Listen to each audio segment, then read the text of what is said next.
A morte de Cristo N. 173 Sermão pregado na manhã de sábado, 24 de janeiro de 1858, por Charles Adams Purgeon, no Music Hall, Royal Surrey Garden.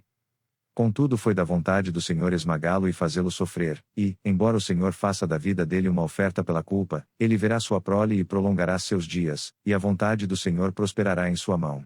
Isaías 53:10. Que miríades de olhos estão lançando seus olhares para o sol. Que multidão de homens levantou seus olhos e observou as órbitas estelares do céu. Elas são constantemente observadas por milhares, mas existe uma grande transação na história do mundo a qual merece todos os dias muito mais espectadores do que aquele sol que sai como um noivo, forte para iniciar sua corrida. Há um evento que atrai, todos os dias, muito mais admiração do que o sol, a lua e as estrelas conseguem, quando marcham em seus percursos. Esse evento é a morte do nosso Senhor Jesus Cristo, a isto os olhos de todos os santos que viveram antes da era cristã sempre estiveram direcionados, e para trás, através dos milhares de anos de história, os olhos de todos os santos olham para ela. Os anjos no céu olham constantemente para Cristo. Traço coisas que até os anjos anseiam observar, 1 Pedro 1:12, disse o apóstolo. Em Cristo os inumeráveis olhares dos redimidos estão fixados. E milhares de peregrinos, por esse mundo de lágrimas, não têm objeto melhor para sua fé, nem desejo melhor para sua visão do que ver Cristo enquanto ele está no céu e em comunhão para observar a sua pessoa. Amados, teremos muitos conosco enquanto, nesta manhã, voltarmos a nossa face para o monte do Calvário. Não seremos espectadores solitários da temerosa tragédia da morte do nosso Salvador. Nós devemos lançar nossos olhares para o lugar que é o foco da alegria e do prazer do céu, a cruz do nosso Senhor e Salvador Jesus Cristo. Tomando o nosso texto como guia, devemos visitar o Calvário, esperando ter a ajuda do Espírito Santo enquanto olhamos para aquele que morreu na cruz. Quero que vocês notem esta manhã, antes de tudo, a causa da morte de Cristo, foi da vontade do Senhor esmagá-lo. Foi da vontade de Jeová esmagá-lo, diz o original. E fazê-lo sofrer. Em segundo lugar, a razão da morte de Cristo, o Senhor faça da vida dele uma oferta pela culpa. Cristo morreu porque ele foi uma oferta pelo pecado. E depois, em terceiro lugar, os efeitos e as consequências da morte de Cristo. Ele verá sua prole e prolongará seus dias, e a vontade do Senhor prosperará em sua mão. Venha, Espírito Sagrado, enquanto nós atentamos a falar sobre estes temas incomparáveis. E primeiro, nós temos aqui a origem da morte de Cristo. Contudo foi da vontade do Senhor esmagá-lo e fazê-lo sofrer. Aquele que lê a vida de Cristo como mera história, associa a morte de Cristo com a inimizade dos judeus e com o caráter inconstante do governador romano. Nisto ele age com justiça, pois a morte e o pecado da morte de Cristo devem bater à porta da humanidade. Essa nossa corrida torna-se um decídio e matou o Senhor e pregou seu Senhor em um madeiro. Mas aquele que lê a Bíblia com os olhos da fé, desejando descobrir os seus segredos, vê algo mais na morte do Salvador do que a crueldade romana ou a malícia judaica. Ele vê o decreto solene de Deus cumprido pelos homens, que foram os ignorantes, mas instrumentos culpados de sua realização. Ele olha para a lança e a haste romanas, para os insultos e zombarias dos judeus, para a fonte sagrada, da qual todas as coisas fluem e traçam a crucificação de Cristo ao peito da deidade. Ele concorda com Pedro, este homem lhes foi entregue por propósito determinado e pré-conhecimento de Deus, e vocês, com a ajuda de homens perversos, o mataram, pregando-o na cruz. Não devemos imputar a Deus o pecado, mas ao mesmo tempo o fato, como todos os seus efeitos maravilhosos na redenção do mundo, de que nós devemos sempre traçar para a fonte sagrada do amor divino. Como faz o nosso profeta? Ele disse, foi da vontade de Jeová esmagá-lo. Ele despreza tanto Pilatos quanto Herodes, e traça para o Pai Celestial, a primeira pessoa na divina Trindade, foi da vontade do Senhor esmagá-lo e fazê-lo sofrer. Agora, amados, há muitos que pensam que o Deus Pai não é nada além de um espectador indiferente da salvação. Outros o difamam ainda mais. Olham para ele como um ser sem amor, severo, que não teve nenhum amor para com a humanidade e que só poderia se tornar amável através da morte e das agonias de nosso Salvador. Isso é uma difamação suja com a graça justa e gloriosa do Deus Pai, a quem devemos sempre dar honra, pois Jesus Cristo não morreu para tornar Deus amável, ele morreu porque Deus era amável, não foi para fazer o amor de Jeová, ao redor de seu povo arder, que Jesus do trono acima, um homem sofredor se tornou. Não foi a morte que ele suportou, nem todas as dores que ele suportou, que o amor eterno de Deus procurou, pois Deus era amor antes. Cristo foi enviado ao mundo pelo seu Pai com consequência da afeição do Pai pelo seu povo. Sim, ele amou o mundo de tal maneira que deu o seu Filho unigênito, para que todo aquele que nele crê não pereça, mas tenha a vida eterna. João 3,16. O fato é que o Pai decretou tanto a salvação, como tanto a efetuou, e deleitou-se tanto nela quanto fez o Deus Filho e o Deus Espírito Santo. E quando nós falamos do Salvador do mundo, devemos sempre incluir nessa palavra, se falarmos em sentido amplo, Deus Pai, Deus Filho e Deus Espírito Santo, pois todos esses três, como um só Deus, nos salvam de nossos pecados. O texto tira todo o pensamento pesado sobre o Pai ao dizer que foi da vontade de Jeová esmagar Jesus Cristo. A morte de Cristo leva ao Deus Pai. Vamos tentar ver isso. Primeiramente, ela leva a um decreto. Deus, o único Deus do céu e da terra, tem o livro do destino inteiramente em seu poder. Neste livro não há nada escrito pelas mãos de um estranho. A caligrafia do solene livro da predestinação é, do começo ao fim, inteiramente divina. Acorrentado a seu trono está um volume, com todos os destinos dos homens, com todas as formas e tamanhos de anjos feitos pela pena eterna. Nenhuma mão inferior esboçou sequer a mínima parte da providência. Ela foi toda, do seu alfa, ao seu ômega, do seu prefácio divino, ao seu final solene, marcada, projetada, esboçada e planejada pela mente do sábio, onisciente Deus. Portanto, nem mesmo a morte de Cristo está isenta disso. Aquele que levanta um anjo e guia um pardal, ele que impede que os nossos cabelos caiam de nossas cabeças prematuramente, quando ele se preocupa com coisas tão pequenas, para omitir em seus solenes decretos a maior maravilha dos milagres da terra, a morte de Cristo. Não, a página daquele livro manchada de sangue, a página que faz tanto o passado quanto o futuro serem gloriosos com palavras de ouro, essa página manchada de sangue, eu digo, foi mais escrita por Jeová do que por qualquer outro.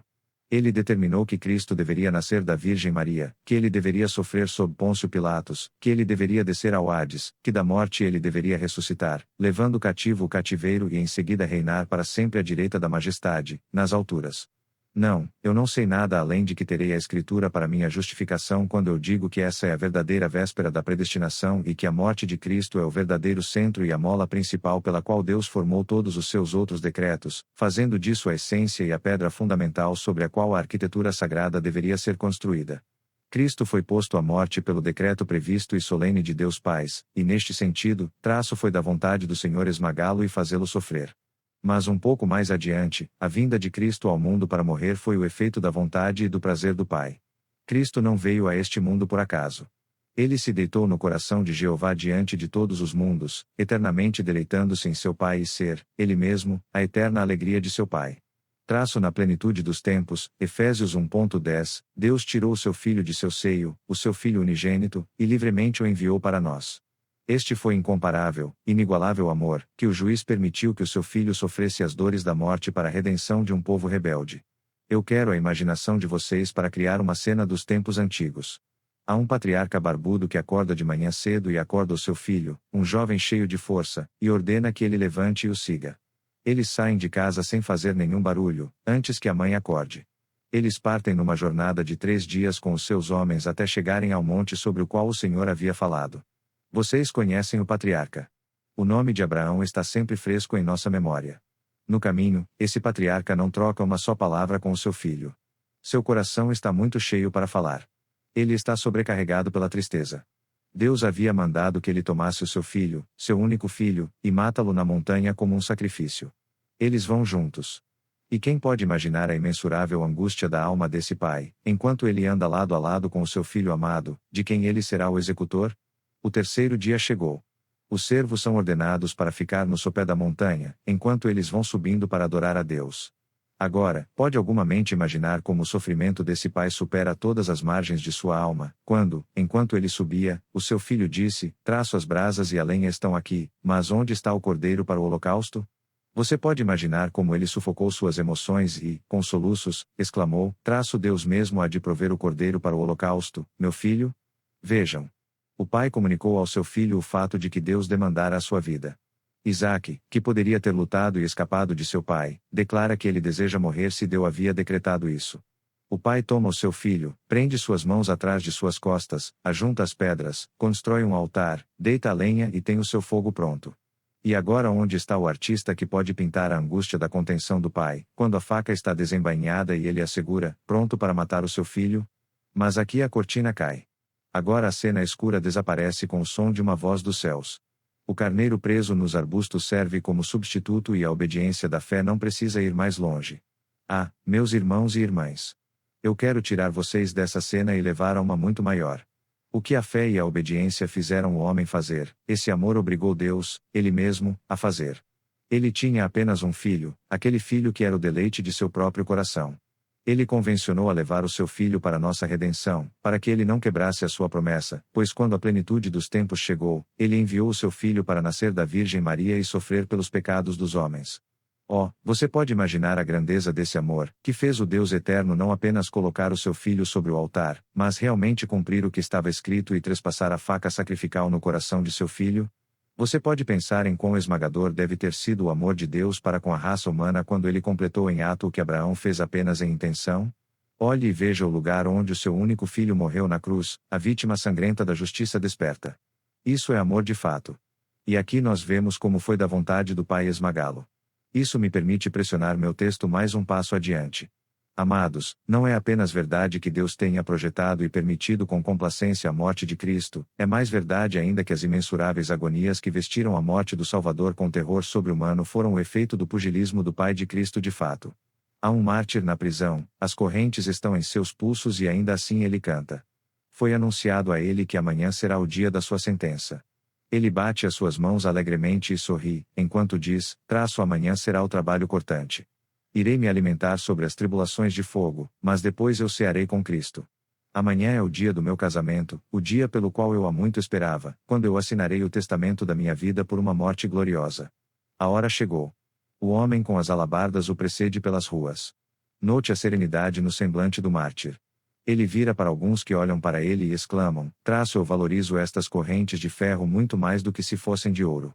É maravilhoso morrer por Cristo. Existem alguns dos santos mais ousados recolhidos ao redor da estaca, e enquanto ele tira as suas vestes, antes de se colocar em frente ao fogo para receber a sua sentença, ele os diz que é algo tremendo ser um soldado de Cristo, poder dar o seu corpo para ser queimado. E ele acena com as mãos para eles e diz a Deus, com alegre satisfação. Alguém poderia pensar que ele estava indo para o seu casamento, e não indo ser queimado. Ele fica diante do fogo. A corrente é colocada em seu meio. E depois de uma breve palavra de oração, assim que o fogo começa a acender, ele fala com as pessoas com audácia viril. Mas ouçam. Ele canta enquanto a madeira estala e a fumaça sobe. Ele canta e quando suas partes baixas estão queimadas, ele continua cantando docemente algum salmo antigo. Deus é o nosso refúgio e a nossa fortaleza, auxílio sempre presente na adversidade. Por isso não temeremos, embora a terra trema e os montes afundem no coração do mar. Imaginem outra cena. Lá está o Salvador indo para sua cruz, totalmente fraco e abatido com o sofrimento. Sua alma está doente e triste com ele. Não há calma divina ali. Seu coração está tão triste que ele desmaia nas ruas.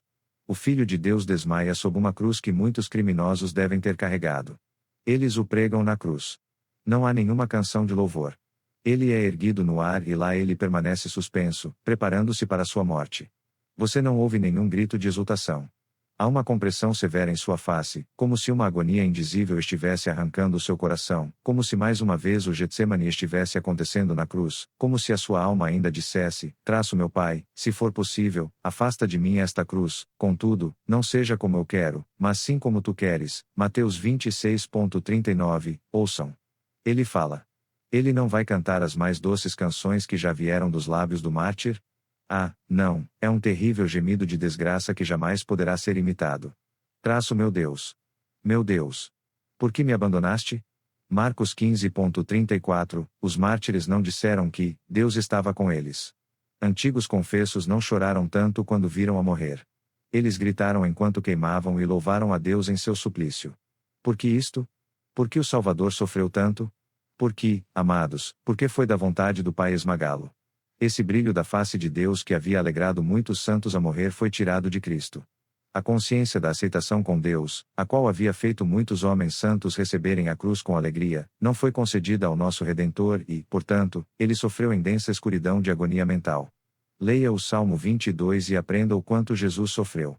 Pausem nas solenes palavras do 1º, 2º, 6º e seguintes versículos. Sob a igreja estão os braços eternos. Mas sob Cristo não havia braço algum. A mão de seu Pai colocou-se pesadamente sobre ele. As pedras superiores e inferiores da ira divina o pressionaram e o esmagaram. E nem uma gota de alegria ou consolação foi concedida a ele. Foi da vontade de Jeová esmagá-lo e fazê-lo sofrer. Isto, meus irmãos e irmãs, foi o clímax da aflição do Salvador, que o seu Pai virou-se dele e o fez sofrer. Assim eu expus a primeira parte do assunto, a origem do pior sofrimento de nosso Salvador, o prazer do Pai. 2. Nosso segundo tópico deve explicar o primeiro, caso contrário, seria um mistério insolúvel saber como Deus pôde fazer o seu filho sofrer, o qual era perfeitamente inocente, enquanto pobres falhos confessos e mártires não tiveram tal sofrimento vindo dele no momento de suas tribulações. Qual foi a razão do sofrimento do Salvador? A nós é dito aqui, o Senhor faça da vida dele uma oferta pela culpa. Cristo foi assim perturbado porque a sua alma foi uma oferta pelo pecado. Agora eu serei o mais simples que eu conseguir enquanto eu prego a preciosa doutrina da expiação de Cristo Jesus nosso Senhor. Cristo foi uma oferta pelo pecado, no sentido de ser um substituto. Deus queria salvar. Mas se tal palavra for permitida, a justiça atou suas mãos. Eu devo ser justo, disse Deus. Essa é uma necessidade da minha natureza. Firme como o destino e rápido como a imutabilidade é verdade que eu devo ser justo. Mas o meu coração deseja perdoar, para passar pelas transgressões dos homens e perdoá-los. Como isso pode ser feito? A sabedoria chegou e disse, assim deverá ser feito. E o amor concordou com a sabedoria. Cristo Jesus, o Filho de Deus, deve ficar no lugar do homem e ser ofertado no monte do Calvário no lugar do homem. Agora, notem, quando vocês veem Cristo sendo lançado na cruz de madeira, você vê toda a companhia de seus eleitos ali. E quando vocês veem os pregos cravados em suas benditas mãos e seus pés, é todo o corpo da sua igreja que está lá, no seu substituto, cravado na madeira. E agora os soldados levantam a cruz e a colocam no suporte preparado para isso. Seus ossos estão, cada um deles, deslocados e seu corpo está tão despedaçado de agonias que não se pode nem descrever. Esse homem sofrendo ali. Ali está a igreja sofrendo no substituto. E quando Cristo morre, você deve olhar para sua morte não como a sua própria morte, mas como a morte de todos aqueles por quem ele foi o bode expiatório e o substituto. É verdade, Cristo realmente morreu. É igualmente verdade que ele não morreu por si mesmo, mas como substituto, no lugar de todos os crentes. Quando vocês morrerem, vão morrer por si próprios. Quando Cristo morreu, ele morreu por vocês, se vocês são crentes nele. Quando vocês passem pelos portões da sepultura, vocês vão solitários e sozinhos. Vocês não são representantes de um corpo de homens, vocês passam pelos portões da morte como indivíduos, mas, lembrem, quando Cristo passou pelos sofrimentos da morte, ele foi a cabeça representativa de todo o seu povo. Entendam, então, o significado no qual Cristo foi feito sacrifício pelo pecado. E aqui está a glória dessa questão, foi como um substituto pelo pecado que ele realmente e literalmente sofreu a punição pelos pecados de todos os seus eleitos. Quando eu digo isto, eu não estou usando uma figura de linguagem ou algo do tipo, mas eu realmente quero dizer isto. O homem, pelos seus pecados, foi condenado ao fogo eterno. Quando Deus tomou Cristo para ser o substituto, é verdade, ele não enviou Cristo ao fogo eterno, mas derramou dor sobre ele, uma dor tão desesperadora que foi um pagamento válido até para uma eternidade em chamas.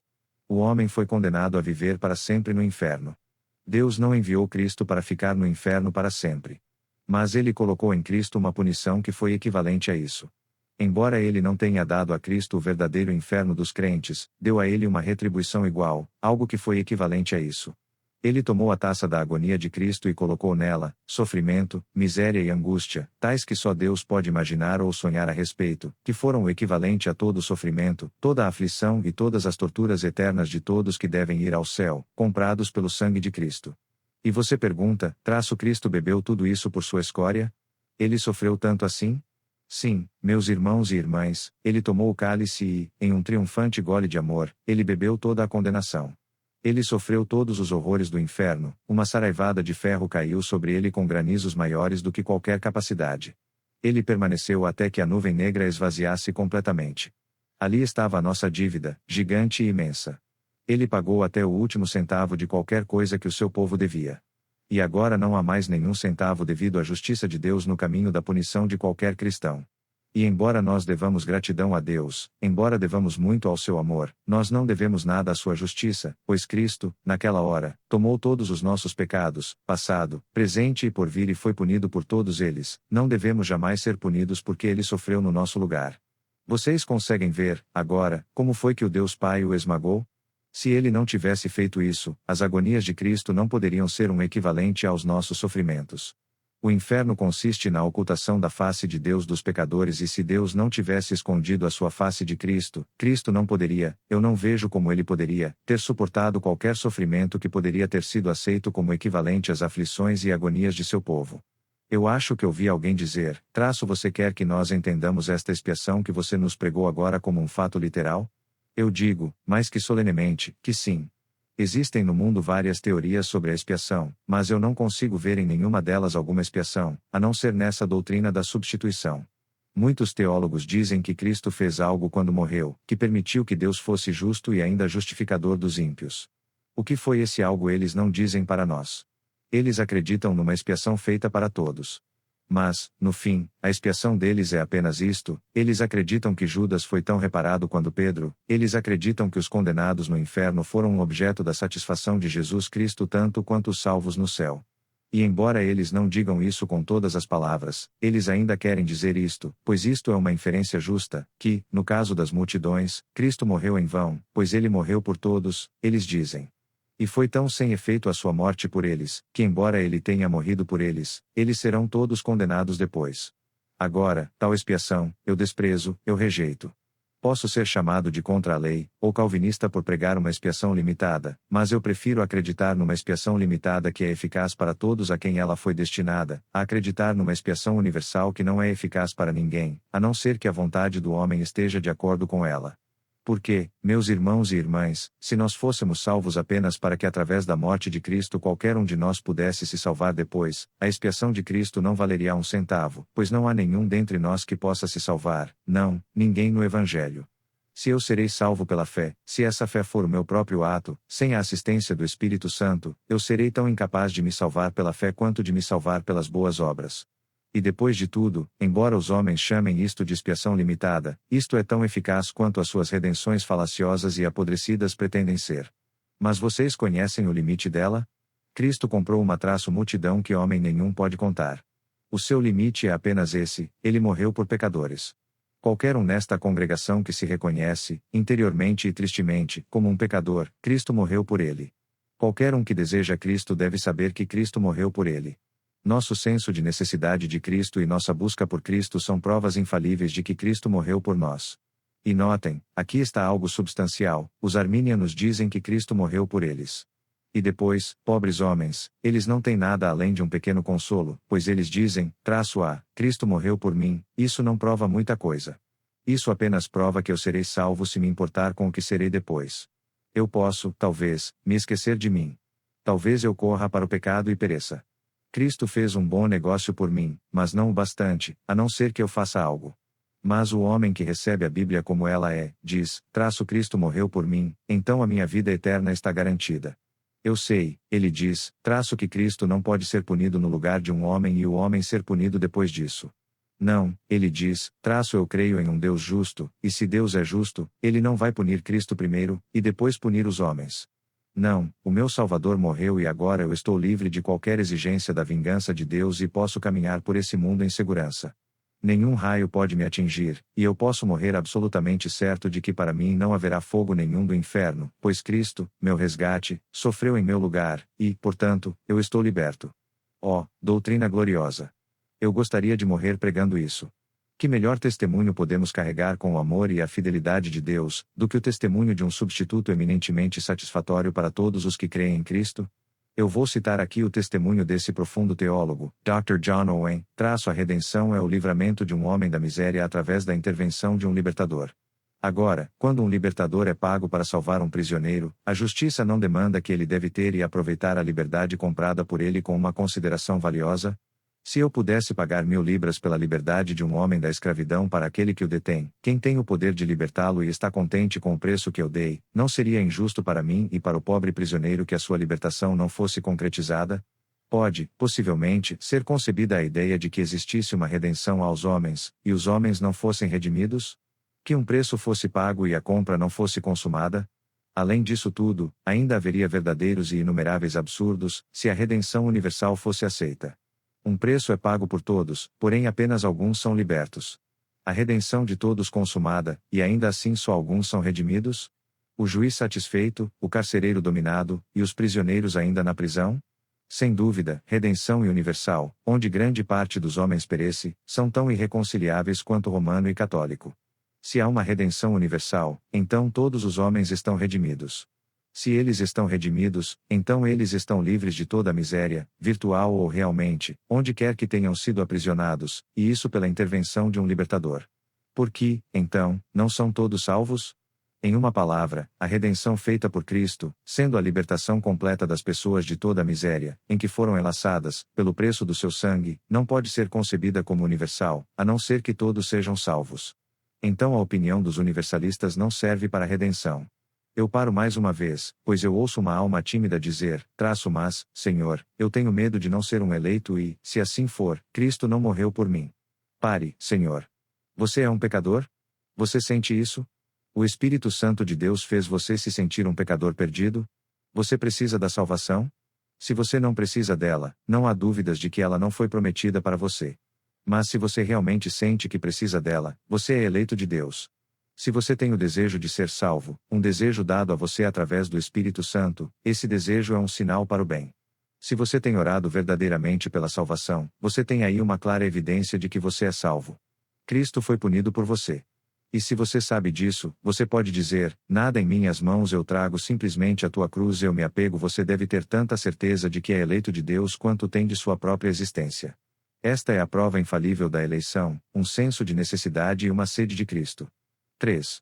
E agora eu tenho apenas que concluir considerando os benditos efeitos da morte do Salvador. Nisto eu serei breve. O primeiro efeito da morte do Salvador é, ele verá sua descendência. Os homens serão salvos por Cristo. Os homens têm uma descendência pela vida. Cristo tem uma descendência pela morte. Homens morrem e deixam seus filhos e não veem a sua descendência. Cristo vive e todos os dias vê a sua descendência posta na unidade da fé. Um efeito da morte de Cristo é a salvação de multidões. Notem, não é uma salvação de chance. Quando Cristo morreu, o anjo não disse, como alguns o têm representado, agora pela sua morte, muitos deverão ser salvos. A palavra da profecia extinguiu todos os mas e talvez. Pela sua justiça, muitos serão justificados. Não havia nenhum átomo de chance na morte do Salvador. Cristo sabia o que estava comprando quando morreu, e o que ele comprou, ele terá, nada mais, nada menos. Não efeito na morte de Cristo propensa a um talvez. O fez logo a aliança. A morte sangrenta de Cristo irá efetuar o seu propósito solene. Cada herdeiro da graça divina irá encontrar no trono, irá bendizer as maravilhas de sua graça, e tornar as suas glórias conhecidas. O segundo efeito da morte de Cristo é, ele prolongará seus dias. Sim, bendito seja o seu nome, quando ele morreu, ele não acabou com a sua vida. Ele não poderia ser como um prisioneiro no túmulo. O terceiro dia chegou e o conquistador, levantando de seu sono, desatou os grilhões da morte e saiu de sua prisão, para não mais morrer. Ele esperou os seus 40 dias e depois com hinos sagrados, ele levou cativo o cativeiro e subiu ao alto. Pois, quanto a ter morrido, morreu de uma vez para o pecado, mas, quanto a viver, vive para Deus, Romanos 6.10, para não mais morrer, agora ao lado de seu Pai ele assenta, e ali triunfante reina, o vencedor sobre a morte e o inferno. E, por fim, pela morte de Cristo o prazer do Pai foi efetuado e próspero. O prazer de Deus é que este mundo será um dia totalmente redimido do pecado. O prazer de Deus é que este pobre planeta, há tanto tempo mergulhado em escuridão, irá em breve brilhar como um sol nascente. A morte de Cristo fez isso. O ribeiro que fluiu ao seu lado no Calvário limpará o mundo de toda a sua escuridão. Essa hora de escuridão no meio do dia foi o nascer de um novo sol de justiça que nunca cessará de brilhar sobre a terra. Sim, está chegando a hora em que espadas e lanças serão coisas esquecidas, quando as armaduras da guerra e o esplendor da pompa serão todos deixados de lado para alimentar as minhocas ou para a contemplação dos curiosos. É próxima a hora em que a antiga Roma tremerá sobre suas 7 colinas. Quando o emblema de Maomé não mais será reduzido a cera, quando todos os deuses dos pagãos perderão os seus tronos e serão atirados às toupeiras e aos morcegos. E depois, do Equador aos polos, Cristo será honrado, o Senhor Supremo da terra, de terra a terra, do rio até o fim do mundo. Um rei irá reinar, um grito será levantado, aleluia, aleluia, o Senhor Deus onipotente reina. Então, meus irmãos e irmãs, será visto o que a morte de Cristo realizou, pois a vontade do Senhor prosperará em sua mão. Amém. Amém. Amém.